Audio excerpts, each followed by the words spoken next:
Assalamualaikum Sobat Islam Trending, semoga kita semua diberi kesehatan dan rezeki yang melimpah. Kali ini kita akan menceritakan kisah tentang Abu Nawas. Pada suatu hari di kerajaan yang dipimpin oleh Raja Harun al-Rasyid telah terjadi huru-hara.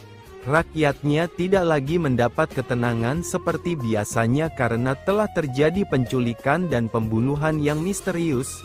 Raja dan para prajuritnya akhirnya mengetahui bahwa huru-hara tersebut bukan datang dari musuh, namun dari dalam istana sendiri yang diotaki oleh para menterinya.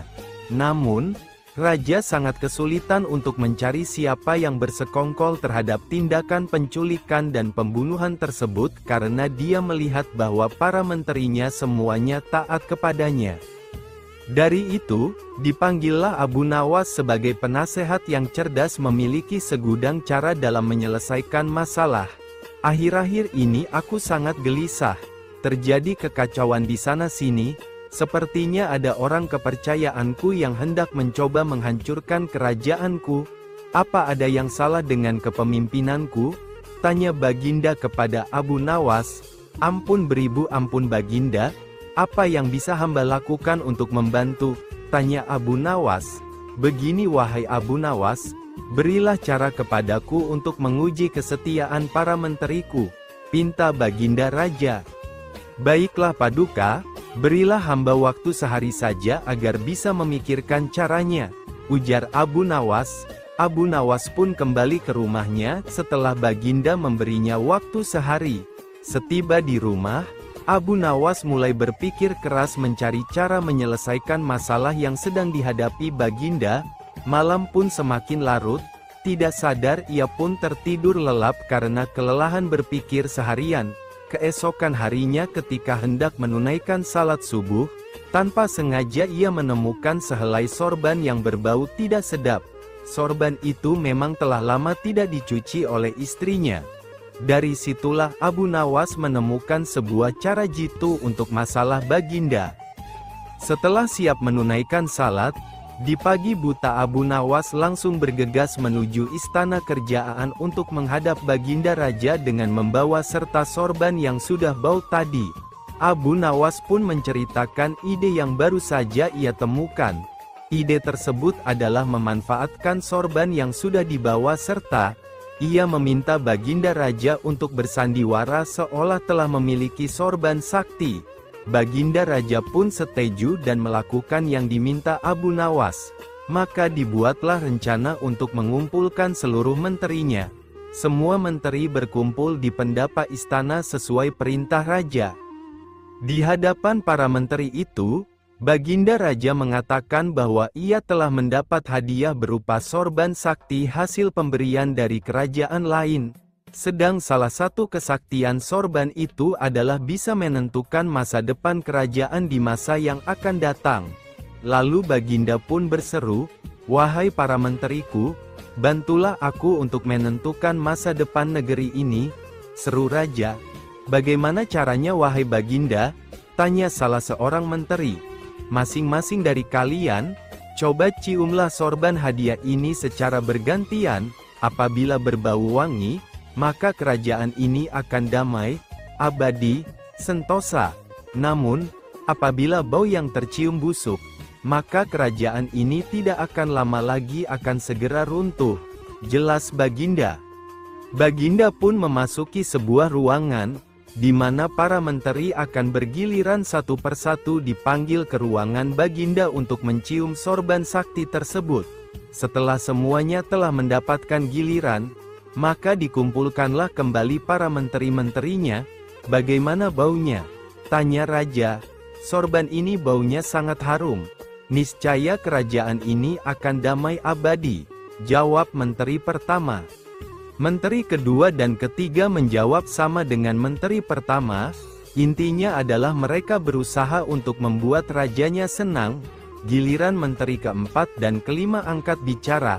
Di luar dugaan, menteri keempat dan kelima ini mengatakan bahwa sorab sakti tersebut baunya busuk dan menyengat hidung.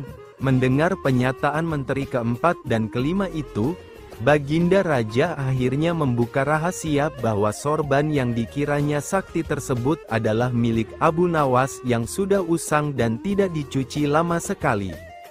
Kini aku tahu siapa di antara kalian yang selama ini telah berkhianat kepadaku. Kalian telah terbukti berbohong dan kalian pantas untuk dihukum berat, ujar Raja Harun. Menteri pertama, kedua dan ketiga pun mulai kalang kabut kebakaran jenggot, spontan saja mereka saling menyalahkan. Baginda pun tidak ambil pusing dengan memerintahkan pengawal menangkap dahulu mereka bertiga. Setelah diselidiki secara mendalam, maka terbuktilah mereka bertiga bersekongkol untuk menyingkirkan Baginda Raja. Para menteri pengkhianat itu pun segera dijebloskan ke penjara. Kepada menteri keempat dan kelima, Raja Harun al-Rasyid memberikan hadiah dan memuji kesetiaan yang telah diberikan oleh mereka. Begitu juga dengan Abu Nawas. Secara tidak terduga sang pangeran yang menjadi pewaris tahta jatuh sakit. Sudah banyak tabib yang didatangkan untuk memeriksa dan mengobati tapi tidak seorang pun mampu menyembuhkannya. Akhirnya Baginda Raja mengadakan sayembara. Sayembara boleh diikuti oleh rakyat dari semua lapisan, tidak terkecuali oleh para penduduk negeri tetangga. Sayembara yang menyediakan hadiah menggiurkan itu dalam waktu beberapa hari berhasil menyerap sangat banyak peserta. Namun tidak satu pun dari mereka berhasil mengobati penyakit sang pangeran. Akhirnya sebagai sahabat dekat, Abu Nawas menawarkan diri untuk menolong sang putra mahkota. Baginda Harun al-Rasyid menerima usul itu dengan penuh harap meski Abu Nawas bukanlah seorang tabib. Abu Nawas sadar bahwa dirinya bukan tabib. Dari itu ia tidak membawa peralatan apa-apa. Para tabib yang ada di istana tercengang melihat Abu Nawas yang datang tanpa peralatan yang mungkin diperlukan. Mereka berpikir mungkinkah orang macam Abu Nawas ini bisa mengobati penyakit serius sang pangeran? Sedangkan para tabib terkenal dengan peralatan yang lengkap saja tidak sanggup. Bahkan penyakitnya tidak terlacak. Abu Nawas merasa bahwa seluruh perhatian tertuju padanya. Namun Abu Nawas tidak begitu memperdulikannya. Abu Nawas dipersilahkan memasuki kamar pangeran yang sedang terbaring. Lah menghampiri sang pangeran dan duduk di sisinya. Setelah Abu Nawas dan sang pangeran saling pandang beberapa saat, Abu Nawas berkata, "Saya membutuhkan seorang orang tua yang di masa mudanya sering mengembara ke pelosok negeri." Orang tua yang diinginkan Abu Nawas didatangkan. Abu Nawas berkata, "Sebutkan satu persatu nama-nama desa di daerah selatan." Ketika orang tua itu menyebutkan nama-nama desa bagian selatan, Abu Nawas menempelkan telinganya ke dada sang pangeran. Kemudian Abu Nawas memerintahkan agar menyebutkan bagian utara, barat dan timur. Setelah semua bagian negeri disebutkan, Abu Nawas mohon agar diizinkan mengunjungi sebuah desa di sebelah utara. Raja merasa heran dan berkata, "Engkau kuundang ke sini bukan untuk bertamasya." "Ampun Baginda, hamba tidak bermaksud berlibur," kata Abu Nawas. "Jadi apa juga tujuanmu? Jelaskan, aku belum paham," kata raja. "Maafkan hamba, Paduka yang mulia, kurang bijaksana rasanya bila hamba menjelaskan sekarang," kata Abu Nawas. Baginda Raja memberi izin Abu Nawas pergi selama 2 hari meski dengan rasa penasaran. Sekembalinya dari desa perjalanannya, Abu Nawas langsung menemui sang pangeran yang tengah terbaring lemas. Abu Nawas kemudian membisikkan sesuatu pada pangeran, kemudian menempelkan telinganya ke dada sang pangeran. Setelah itu Abu Nawas langsung menghadap raja. "Apakah yang mulia masih menginginkan sang pangeran tetap hidup?" tanya Abu Nawas. "Apa maksud perkataanmu?" tanya raja dengan kaget. Sang pangeran sedang jatuh cinta pada seorang gadis desa di sebelah utara negeri ini, kata Abu Nawas menjelaskan. "Bagaimana kau tahu?" tanya Baginda kembali. Beberapa hari yang lalu ketika nama-nama desa di seluruh negeri disebutkan oleh orang tua pengelana itu, tiba-tiba degup jantung pangeran bertambah keras saat mendengarkan nama sebuah desa di bagian utara negeri ini. Sang pangeran tidak berani mengutarakannya kepada Baginda jika ia telah jatuh cinta pada seorang gadis desa tersebut. Jelas Abu Nawas. Lalu apa yang harus aku lakukan? Tanya raja. Cara satu-satunya adalah dengan mengawinkan pangeran dengan gadis desa itu, jawab Abu Nawas. Bagaimana jika tidak? Tanya raja ragu-ragu. Cinta itu buta tuanku, bila kita tidak berusaha mengobati kebutaannya, maka ia akan segera mati, kata Abu Nawas meyakinkan. Baginda pun tidak bisa menolak saran Abu Nawas. Sang pangeran adalah pewaris tahta kerajaan.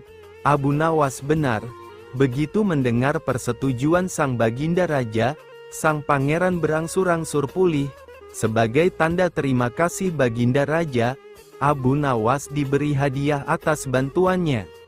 Suatu hari seorang yogis, ahli yoga, dan seorang pendeta bersekongkol ingin memperdaya iman Abu Nawas dalam sebuah pengembaraan.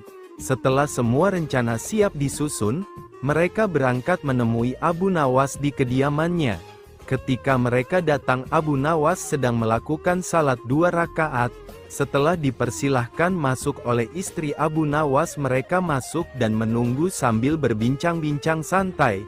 Seusai salat, Abu Nawas menyambut mereka. Abu Nawas dan para tamunya bercakap-cakap sejenak. Mulailah mereka menyampaikan maksud mereka.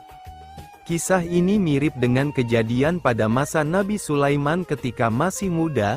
Entah sudah berapa hari kasus seorang anak bayi yang diakui oleh 2 orang ibu yang sama-sama sangat ingin memiliki anak. Hakim pun rupanya mengalami kesulitan memutuskan dan menentukan perempuan yang menjadi ibu bayi itu sebenarnya. Kasus ini sudah berlarut-larut tanpa ada keputusan yang jelas. Hakim akhirnya menghadap Baginda Raja untuk meminta bantuan. Baginda pun turun tangan. Baginda memakai taktik rayuan. Baginda berpendapat mungkin dengan cara-cara yang amat halus salah satu wanita itu ada yang mau mengalah. Tetapi kebijaksanaan Baginda Raja Harun al-Rasyid justru membuat kedua perempuan makin mati-matian saling mengaku bahwa bayi itu adalah anaknya. Baginda pun putus asa. Wahai Abu Nawas, kami berdua sebenarnya ingin mengajak engkau melakukan pengembaraan suci. Kalau engkau tidak keberatan, bergabunglah bersama kami, kata ahli yoga, dengan senang hati. Lalu kapan rencananya? Tanya Abu Nawas polos. Besok pagi, kata pendeta. Baiklah kalau begitu kita bertemu di warung teh besok, kata Abu Nawas menyanggupi. Hari berikutnya mereka bertemu di warung teh. Setelah semua berkumpul, mereka pun mulai berangkat. Di tengah perjalanan mereka mulai diserang rasa lapar. Akan tetapi mereka tidak punya apa-apa untuk dimakan. Dan sesuai kesepakatan sebelumnya, mereka juga tidak boleh sarapan sebelum berangkat. Mengingat tak ada cara-cara lain lagi yang bisa diterapkan, Baginda pun berpikir mungkin perlu memanggil Abu Nawas meminta bantuannya. Abu Nawas hadir menggantikan hakim. Abu Nawas tidak menjatuhkan putusan pada hari itu, melainkan menunda sampai hari berikutnya. Semua yang hadir yakin Abu Nawas pasti sedang mencari akal seperti yang biasa dilakukan. Padahal penundaan itu hanya disebabkan oleh hal lain, yaitu seorang algojo yang harusnya masuk dalam taktik Abu Nawas tidak berada di tempat. Keesokan hari sidang pengadilan diteruskan lagi. Abu Nawas memanggil algojo dengan pedang di tangan. Abu Nawas memerintahkan agar bayi itu diletakkan di atas meja. Apa yang akan kau perbuat terhadap bayi itu? Kata kedua perempuan itu saling memandang. Karena dari awal mereka memang sudah sepakat untuk tidak membawa bekal, maka satu-satunya cara untuk menghilangkan rasa lapar adalah dengan mencari derma. Hai Abu Nawas, bagaimana kalau engkau saja yang mengumpulkan derma guna membeli makanan untuk kita bertiga? Karena kami akan mengadakan kebaktian. kata pendeta. Tanpa banyak bicara Abu Nawas berangkat mencari dan mengumpulkan derma dari rumah satu ke rumah lain. Setelah derma terkumpul, Abu Nawas membeli makanan yang cukup untuk 3 orang. Abu Nawas kembali ke pendeta dan ahli yoga dengan membawa makanan. Karena sudah tidak sanggup menahan rasa lapar, Abu Nawas berkata, "Mari segera kita bagi makanan ini sekarang juga." "Jangan sekarang, kami sedang berpuasa," kata ahli yoga. "Tetapi aku hanya menginginkan bagianku saja, sedangkan bagian kalian terserah pada kalian," kata Abu Nawas menawarkan jalan keluar. "Aku tidak setuju. Kita harus seiring seirama dalam berbuat apapun," kata pendeta.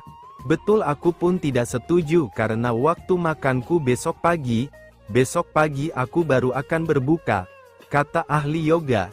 "Bukankah aku yang engkau jadikan alat pencari derma dan derma itu sekarang telah kutukar dengan makanan ini?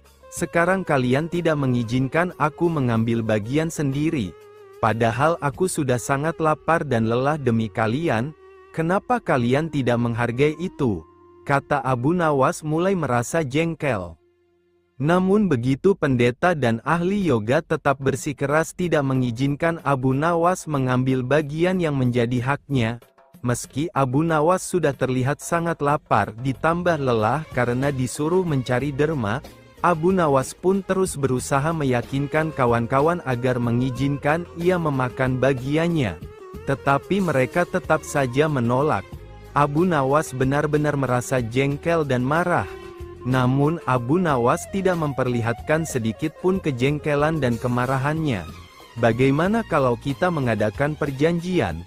kata pendeta kepada Abu Nawas. "Perjanjian apa?" tanya Abu Nawas.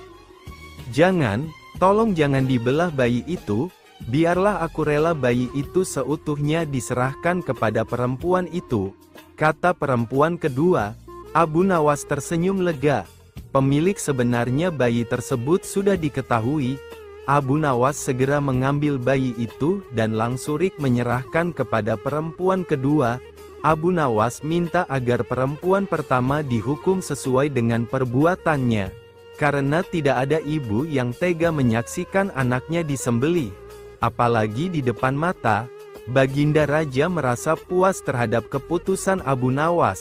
Sebagai rasa terima kasih, Baginda memberikan sejumlah hadiah atas bantuannya yang sangat berguna.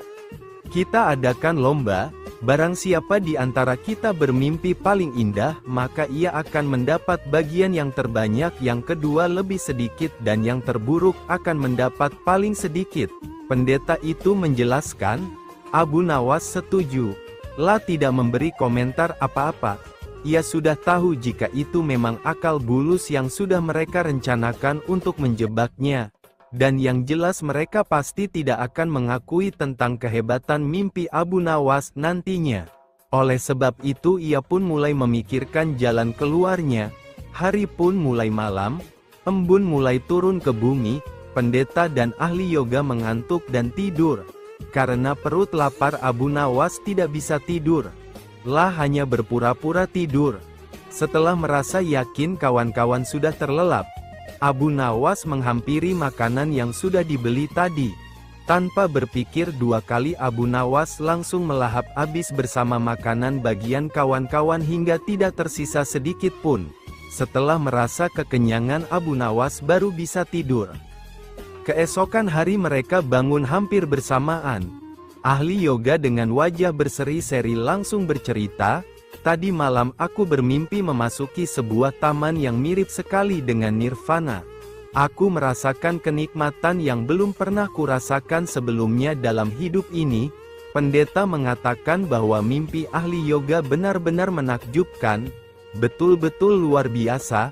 Kemudian giliran pendeta menceritakan mimpinya, "Aku seolah-olah menembus ruang dan waktu. Dan ternyata memang benar. Aku secara tidak sengaja berhasil menyusup ke masa silam di mana pendiri agamaku hidup. Aku bertemu dengan beliau dan yang lebih membahagiakan adalah aku diberkatinya." Ahli yoga juga memuji-muji kehebatan mimpi pendeta.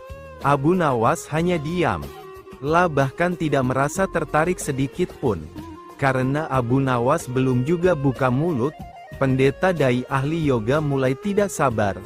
Mereka pun menanyakan mimpi yang dialami Abu Nawas. Abu Nawas pun mulai bercerita, "Kalian tentu tahu Nabi Daud alaihi salam. Beliau adalah seorang nabi yang ahli berpuasa. Tadi malam, aku bermimpi berbincang-bincang dengan beliau. Beliau menanyakan apakah aku berpuasa atau tidak. Aku katakan aku berpuasa karena aku memang tidak makan sejak dini hari. Kemudian beliau menyuruhku segera berbuka karena hari sudah malam. Tentu saja aku tidak berani mengabaikan perintah beliau. Aku segera bangun dari tidur dan langsung menghabiskan makanan itu," kata Abu Nawas tanpa perasaan bersalah sedikit pun. Sambil menahan rasa lapar yang menyayat-nyayat, pendeta dan ahli yoga saling berpandangan satu sama lain. Mau tidak mau mereka harus mengakui kehebatan mimpi Abu Nawas, meski dengan rasa lapar yang sangat mencekam dan perasaan menyesal yang amat sangat karena telah berani mempermainkan Abu Nawas. Suatu hari, Baginda Raja Harun al-Rasyid sedang berpikir keras di atas singgasananya. Ia sedang memikirkan cara untuk menjebak Abu Nawas dalam sebuah kesalahan, sehingga ia dapat memberi hukuman pada Abu Nawas. Rencana ini dilakukan bukan tanpa alasan. Sudah beberapa kali Abu Nawas telah membuatnya malu di depan para pejabat kerajaan. Berlatar belakang dendam inilah akhirnya raja hendak membuat jebakan terhadap Abu Nawas dan berharap Abu Nawas gagal menghadapi jebakan tersebut. Ketika cara sudah ditemukan, segala sesuatu pun mulai dipersiapkan. Abu Nawas lalu diundang dalam sebuah jamuan makan bersama para petinggi negeri. Ketika semua tamu undangan sudah berhadir termasuk sang target si Abu Nawas, Baginda pun mulai bertanya, "Wahai Abu Nawas, di depan mejaku itu ada sepanggang daging ayam yang lezat dan enak dilahap, tolong segera ambilkan." Perintah Baginda. Abu Nawas keheranan dengan perintah Baginda, karena tidak biasanya ia disuruh mengambilkan makanan raja.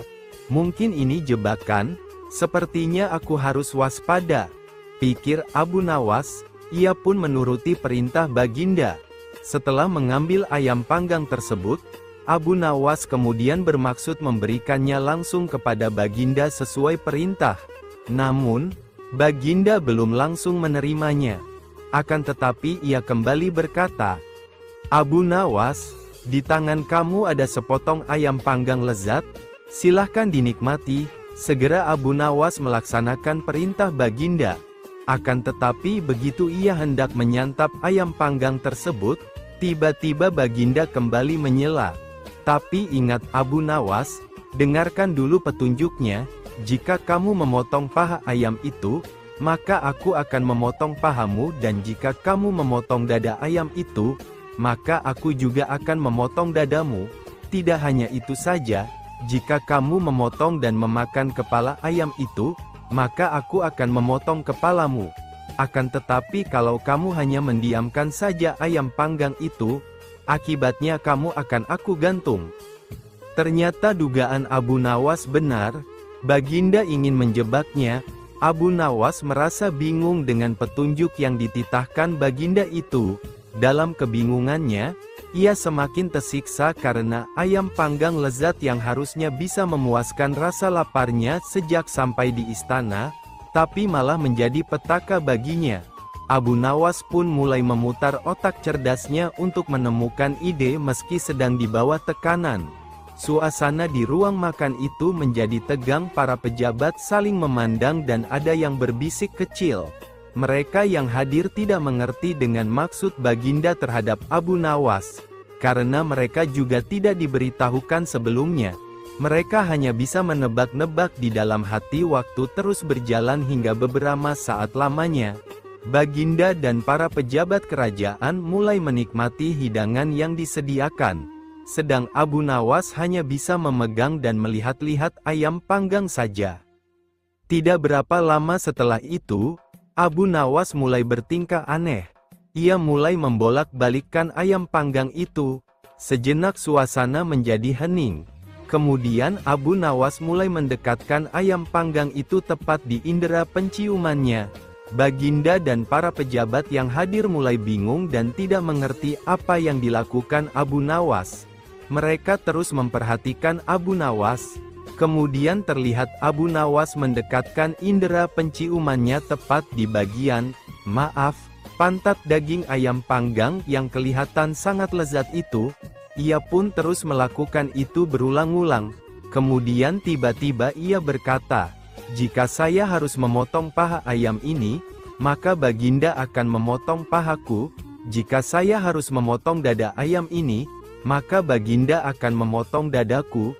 Jika saya harus memakan dan memotong kepala ayam ini, Baginda akan memotong kepalaku, dan jika aku diam saja maka aku akan digantung.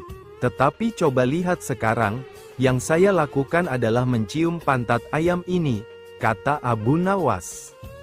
"Apa maksudmu, wahai Abu Nawas?" tanya Baginda. "Maksud hamba adalah jika hamba melakukan demikian maka Baginda juga akan membalasnya demikian. Layaknya ayam ini, nah, saya hanya mencium pantat ayam panggang ini saja, maka Baginda juga harus mencium pantat ayam panggang ini pula," jelas Abu Nawas. Sontak saja penjelasan Abu Nawas itu membuat suasana yang tegang menjadi tampak tidak menentu. Para pejabat yang hadir menahan tawa, karena takut dihukum raja. Sementara itu, Baginda Raja yang mendengar ucapan Abu Nawas mulai memerah mukanya, merasa sangat malu. Baginda pun cepat-cepat berencana merubah keadaan yang sangat memalukannya itu. Ia pun segera memerintahkan Abu Nawas untuk pulang dan membawa serta ayam panggang dan beberapa makanan lain, karena ia belum sempat makan.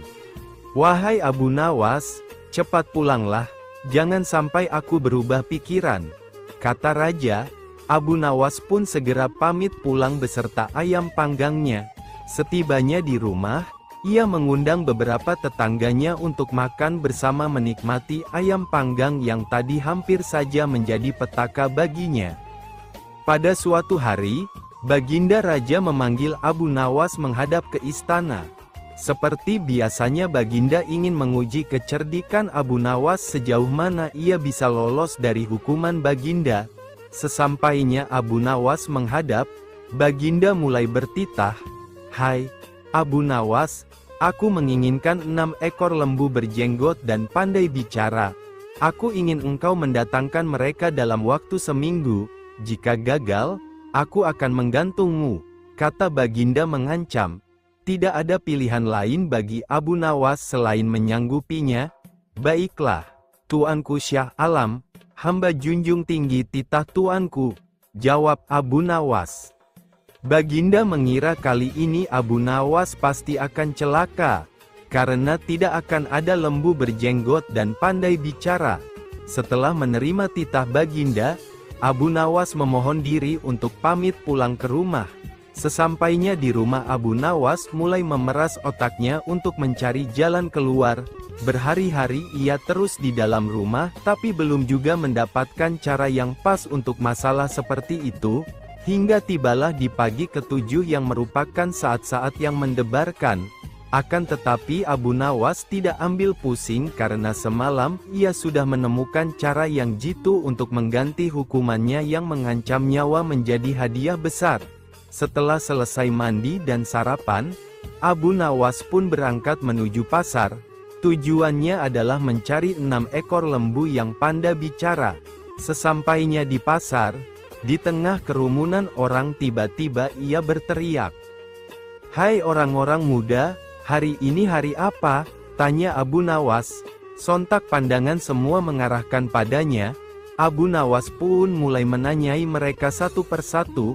Namun dari sekian banyak orang yang menjawab, sebagian besar dari mereka tidak bisa menjawab dengan benar.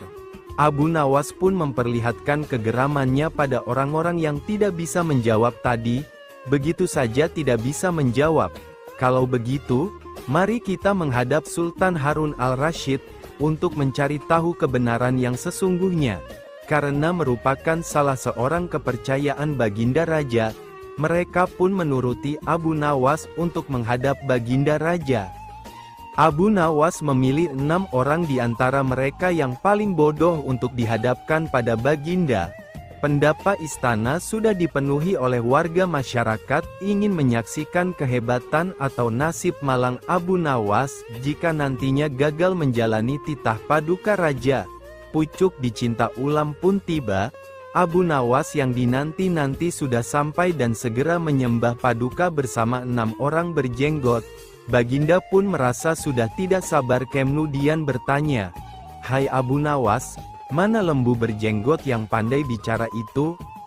Tanpa banyak bicara, Abu Nawas pun menunjuk ke 6 orang yang dibawanya itu. "Mohon ampun Baginda, inilah mereka." "Hai Abu Nawas, apa maksudmu menunjuk pada mereka? Siapa mereka?" tanya Baginda kembali. "Ya, Baginda, tanyalah pada mereka sendiri hari apa sekarang," jawab Abu Nawas. Baginda Raja pun mencoba bertanya sesuai saran Abu Nawas. Ketika Sultan mulai bertanya, mereka pun memberikan jawaban berbeda-beda. Abu Nawas lalu berkata, "Jika mereka manusia, tentunya tahu hari ini hari apa. Bagaimana jika Baginda menanyakan hari yang lain? Akan tambah pusinglah mereka. Manusia atau hewankah mereka ini? Inilah lembu berjenggot yang pandai bicara itu, tuanku," kata Abu Nawas yang sontak membuat tawa penonton pecah seketika. Dan kembali mau tidak mau Abu Nawas telah lolos dari ancaman hukuman. Maka dari itu dengan sepantasnya Sultan pun memberikan hadiah 2000 dinar kepada Abu Nawas. Pada suatu malam sang raja sangat murka melihat pekerjaan pengawal kerajaan yang tidak beres.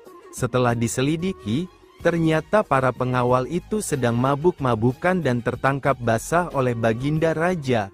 "Wahai pengawalku semua, sudah sering aku peringatkan agar engkau jangan mabuk-mabukan," ujar Baginda. Para pengawal kerajaan terlihat begitu gemetar. Mereka menunduk tidak berani menatap mata Baginda karena merasa bersalah. "Dari mana kalian mendapatkan arak-arak itu?" tanya Baginda. Para pengawal terdiam tidak berani menjawab. Hingga pada akhirnya Baginda mengancam akan memberikan hukuman berat. Barulah salah satu dari mereka mengakuinya. Akan tetapi untuk lolos dari hukuman Baginda, mereka terpaksa berbohong dan melibatkan Abu Nawas dalam masalah tersebut, karena berpikir jika Abu Nawas pasti bisa membantu mereka lolos dari hukuman sang Raja Harun al-Rasyid. "Ampun Baginda, Abu Nawaslah yang membawa arak-arak itu kepada kami, dan ia juga yang mengajari kami mabuk-mabukan," kata salah seorang pengawal. Meski sangat terkejut, Baginda tidak percaya begitu saja jika Abu Nawas sampai bisa mengajak orang lain melakukan perbuatan buruk seperti itu. Baginda tahu jika itu adalah akal-akalan para pengawalnya saja untuk bisa lolos dari hukuman. Tetapi sebagai seorang yang bijak dalam mengambil keputusan, Baginda tidak memiliki alasan untuk menolak pengakuan para mengawal sebelum mereka dapat membuktikannya. Keesokan harinya berangkatlah beberapa pengawal kerajaan yang mabuk semalam ke rumah Abu Nawas. Sesampainya di rumah Abu Nawas, mereka kemudian memberitahukan maksud kedatangannya, menceritakan jika mereka sudah melibatkan Abu Nawas dalam masalah mereka. "Bawalah botol ini ke hadapan raja dan katakan semua ini atas perintahku," kata pemimpin pengawal itu. "Tunggu dulu, dengan minuman arak ini, aku pasti akan dihukum oleh raja," kata Abu Nawas. "Benar, tapi jika engkau berhasil lolos dari hukuman raja, aku akan memberimu sejumlah dinar," ucap pengawal itu membuat kesepakatan dengan Abu Nawas. "Lalu apa keuntunganmu dengan memberiku sejumlah dinar?" tanya Abu Nawas.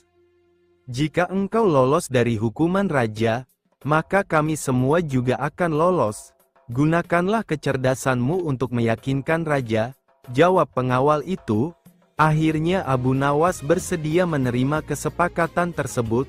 Dengan memegang sebotol arak berwarna merah, ia menghadap Baginda Raja Harun. "Wahai Abu Nawas, apa yang engkau pegang itu?" tanya Baginda Raja. "Ini susu Baginda, rasanya enak sekali," jawab Abu Nawas dengan gugup. "Oh ya, bagaimana mungkin air susu berwarna merah? Bukankah susu berwarna putih bersih?" kata Baginda keheranan sambil mengambil botol yang dipegang Abu Nawas. "Betul Baginda, semula air susu ini berwarna putih bersih." Saat melihat Baginda yang gagah rupawan, ia tersipu-sipu malu, dan menjadi merah merona, jawab Abu Nawas yang mencoba mengambil hati Raja Harun dengan menyebutnya seorang rupawan. Mendengar kata-kata Abu Nawas, Baginda kemudian tertawa meninggalkan Abu Nawas. Baginda Raja Harun al-Rasyid sebenarnya tahu bahwa yang di dalam botol itu adalah arak dan Abu Nawas tidak bersalah. Namun karena penyampaian Abu Nawas yang membanggakan hati, Baginda tidak memberikan hukuman kepada Abu Nawas dan juga para pengawal. "Baiklah, untuk kalian semua aku maafkan. Akan tetapi jika kalian ulangi lagi, maka hukumannya akan berlipat ganda," titah sang raja pada para pengawal. Akhirnya Abu Nawas pun mendapatkan hadiah sejumlah dinar dari para pengawal sesuai